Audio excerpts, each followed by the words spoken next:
Hello అండి, అందరు ఎలా ఉన్నారు? బాగున్నారా? మేమైతే చాలా బాగున్నామండి. ఈరోజు స్పెషల్ అయితే మా ఇంట్లో మటన్ కర్రీ అనమాట. క్లైమేట్ అయితే మాత్రం చాలా కూల్గా చాలా బాగుందండి. అయితే ఈరోజు మా పిల్లలు స్కూల్కి వెళ్ళేటప్పుడు అమ్మ ఈరోజు ఏం వండుతున్నావు కర్రీ అని చెప్పి అడిగారు.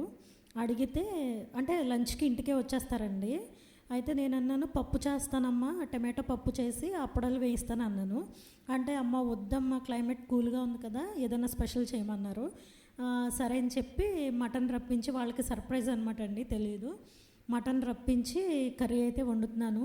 చూడండి, ఓ పక్కన చక్కగా స్టవ్ వెలిగించేసుకొని కుక్కర్ పెట్టేసుకుని ఉల్లిపాయలు, పచ్చిమిరపకాయలు, కరివేపాకు అవన్నీ కూడా వేయించేసుకుని ఒక 2 టమాటాలు ముగ్గినవి పేస్ట్ పట్టేసుకుని అవి కూడా వేసేసాను. అవైతే మగ్గుతూ ఉన్నాయి. ఈలోపు అయితే అల్లం వెల్లుల్లిపాయ పేస్టు రెడీ చేస్తున్నాను అనమాట. అల్లము వెల్లుల్లి, అందులో కొంచెం పచ్చి కొబ్బరి వేస్తున్నాను. ఆ పచ్చి కొబ్బరి వేయడం వల్ల ఏంటంటే మంచి టేస్ట్ వస్తుంది అనమాట కర్రీ. ఓ పక్కన అయితే టమాటో రసం కూడా పెట్టానండి. కంపల్సరీగా రసం అయితే ఉండాలి మా ఇంట్లో. మనకి ఇక్కడ అల్లం వెల్లుల్లిపాయ పేస్ట్ అయితే రెడీ అయిపోయింది.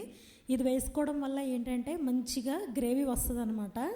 ఆ గ్రేవీ మనకి చపాతీలోకి ఏంటి, పరోటాలోకి ఏంటి, దేనికైనా కూడా చాలా బాగుంటుంది. ఇక్కడైతే అల్లం వెల్లుల్లిపాయ పేస్టు అయిపోయింది. చూడండి, మనకైతే ఏవైతే ఉల్లిపాయలు, పచ్చిమిరపకాయలు, టమాటో, కరివేపాకు ఏవైతే ఉన్నాయో అవి కూడా మంచిగా మగ్గిపోయి నూనె కూడా పైకి తేలింది కదండి. ఇప్పుడైతే ఈ పేస్ట్ వేసేసుకుని మంచిగా కలిపేసుకోవాలన్నమాట. అదంతా కూడా మంచిగా కలిపేసుకుని ఒకసారి మళ్ళీ అది కొంచెం సేపు మూత పెట్టి మనం ఆ అల్లం వెల్లుల్లిపాయ పేస్ట్ కొంచెం ఆ పచ్చివాసన పోయేంత వరకు కూడా ఉడికించుకోవాలి. అయితే ఈరోజు స్పెషల్ మటన్ అన్నాను కదండి, మటన్నే 2 కర్రీస్ అయితే చేస్తున్నాను అనమాట. 2 కర్రీస్ ఏంటంటే, మా వారిని అడిగాను, ఎప్పుడైనా మీరు చింతకూర మటన్ తిన్నారా అండి అని అడిగితే ఆయన ఎప్పుడు తినలేదన్నారు. సరే అని చెప్పి ఈరోజు వండుతానన్నాను. అంటే బాబు ఎందుకు ప్రయోగం వద్దు అన్నారు. లేదు లేదు తినండి, వండుతాను అంటే సరే అన్నారు. అయితే ఇదే కూరనండి పూర్తిగా మటన్ వండేసి అదే కూరని సపరేట్ చేస్తానన్నమాట. సగం కర్రీకి మటను, సగం కర్రీ ఏమో నార్మల్ మటన్ అనమాట. మనకి ఏదైతే అల్లం వెల్లుల్లిపాయలు ఇవంతా వేగిపోయింది కదా, ఒక స్పూను పసుపు వేసి అది కూడా వేయించేసుకున్నాను. అది కూడా చక్కగా మగ్గిపోయింది కదండి. 1 కేజీ అయితే మటన్ తీసుకొచ్చారు. ఆ మటన్ నీట్గా శుభ్రంగా కడిగేసి చూడండి మటన్ అయితే వేస్తున్నాను అనమాట. లేత మటన్ అండి, చాలా ఫ్రెష్గా ఉంది మటన్ కూడా. ఉదయాన్నే తీసుకొచ్చారు కదా, చాలా బాగుంది. మటన్ కూడా వేసేసాను. ఈ అల్లం వెల్లుల్లిపాయ పేస్ట్ మసాలా అంతా కూడా చక్కగా మటన్కి పట్టేలాగా మనము ఇది అంతా మంచిగా కలిపేసుకోవాలన్నమాట. కలుపుకున్న తర్వాత ఒక 5 మినిట్స్ మూత పెట్టుకుంటే ఏమవుతుందంటే ఆ మటన్లోని వాటర్ అంతా కూడా బయటకు వచ్చేసి మటన్ చాలా వరకు మగ్గిపోయి ఉంటుందన్నమాట.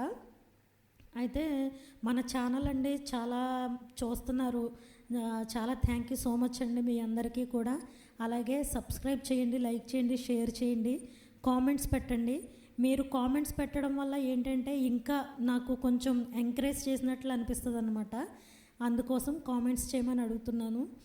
ఇక్కడైతే చూసారు కదా, మనకి మటన్ అయితే చక్కగా వాటర్ ఎలా వచ్చేసాయో. ఇప్పుడు ఇందులోనే మనకి ఎంతైతే కారం తినగలుగుతామో అంత కారం వేసుకుంటున్నాను. మేము కారం ఎక్కువే తింటామండి, అందుకే కారం ఎక్కువే వేస్తున్నాను. ఎందుకంటే చెప్పాను కదండి, ఈ కూరనే ఇంకో కూర వండుతానని చెప్పి చింత చిగురు కూడా వేస్తానని చెప్పాను కదా, అందుకే కొంచెం కారం ఎక్కువే వేస్తున్నాను. ఎందుకంటే పులుపు కాబట్టి కారం ఎక్కువే పడుతుంది. వేసి ఒకసారి మంచిగా కలిపేసుకోవాలి. ఇంకోటి ఏంటంటే, ఇప్పుడు మసాలా కూడా నేను మా ఇంట్లోనే ఫ్రెష్గా పెట్టుకుంటానండి. ఎప్పటికప్పుడు మిక్సీ వేసుకుని మసాలా కూడా వేసేస్తున్నాను. చూడండి, ఇంట్లో తయారు చేసుకున్నది అనమాట. బయట నుంచి అయితే మ్యాక్సిమం తీసుకురానండి, అన్నీ కూడా ఇంట్లోనే ఎప్పటికప్పుడు ఫ్రెష్గా రెడీ చేసుకుంటానమాట. మసాలా కూడా వేసేసాను. ఒకసారి మంచిగా కలిపేసుకుని ఒక 1/2 గ్లాసు వాటర్ అయితే సరిపోతుందండి. చెప్పాను కదా లేత మటన్ అని. ఒక 5 విజిల్స్ అయితే సరిపోతుంది. ఒక 5 విజిల్స్ వచ్చిన తర్వాత మళ్ళీ మీకు చూపిస్తాను. ఒక 1/2 గ్లాస్ వాటర్ అయితే వేసి మంచిగా కలిపేసుకుని చూసారు కదా, మంచిగా ఉంది కదా. ఇప్పుడైతే లిడ్ పెట్టేసుకుంటున్నాను. చూడండి, లిడ్ అయితే పెట్టేస్తున్నాను అనమాట. ఒక 5 విజిల్స్ వచ్చిన తర్వాత కర్రీ ఎలా వచ్చిందో మీకు చూపిస్తాను. పిల్లలు కూడా భోజనంకి వచ్చే టైం అయిపోయిందండి, అందుకే కంగారుగా అయితే చేస్తున్నాను అనమాట. మా వీడియోలు ఎలా అనిపిస్తున్నాయో కామెంట్ చేయండి కంపల్సరీగా. కర్రీ అయితే చూసారు కదా, అయిపోయింది. ఆయిల్ చూసారా మంచిగా పైకి తేలింది కదా. ఇప్పుడు ఈ కర్రీని ఆల్రెడీ నేను పక్క స్టవ్ వెలిగించుకుని దాని మీద ఇంకొక కడాయి అయితే పెట్టుకున్నానండి. అందులోకి సగం కర్రీ అయితే తీసేస్తున్నాను. ఈ సగం కర్రీలోకి నేను ముందుగానే నీట్గా కడిగి మిక్సీకి వేసుకున్నానండి చింత చిగురు. చూపిస్తాను అది కూడా. చూసారు కదా, సగం కర్రీ అయితే తీసేసాను. ఇందులోనే మీకు ఒకవేళ పులుపు సరిపోదు, చింత చిగురు తక్కువ ఉంది అనుకుంటే కొంచెం చింతపండు కూడా వేసుకుని మిక్సీ పట్టేసుకోవాలండి. పట్టేసుకుని మంచిగా ఆ చింత చిగురు అంతా కూడా కర్రీకి పట్టేలాగా, నూనె పైకి తేలేలాగా ఉడికించుకోవడమే. ఇందులో ఇంకా సపరేట్గా అల్లం పేస్టు, మసాలాలు, కారం అవేమి వేయక్కర్లేదండి. పులుపు వేస్తాం కాబట్టి ఉప్పు చూసుకుని వేసుకోవడమే. మీకు ఎంతైతే తింటారో అంత. నిజంగా మా వారిని అయితే అడిగాను, ఆయన మాటల్లోనే వినండి రివ్యూ అయితే, ఆయనే చెప్తారు. ఫస్ట్ టైం అంటండి, ఎప్పుడు తినలేదంట. చూడండి, ఇక్కడైతే నార్మల్ మటన్ అయితే అవుతుంది, అయిపోయింది ఆల్మోస్ట్. ఇక్కడేమో చింత చిగురు మటన్ అనమాట. ఒక్క కూరని 2 టేస్ట్లు ఎంజాయ్ చేయొచ్చు అనమాట. అయితే మా మామయ్య గారికి కూడా భోజనం పంపించేస్తున్నానండి. మనం వండిన కర్రీస్ అనమాట. చూడండి, టమాటో రసం, నార్మల్ మటన్, చింతకూర మటన్, పెరుగు. కంపల్సరీ మీరు కూడా ట్రై చేయండి. చింతకూర మటన్ ఎలా ఉన్నదో కామెంట్లో మాకు చెప్పండి.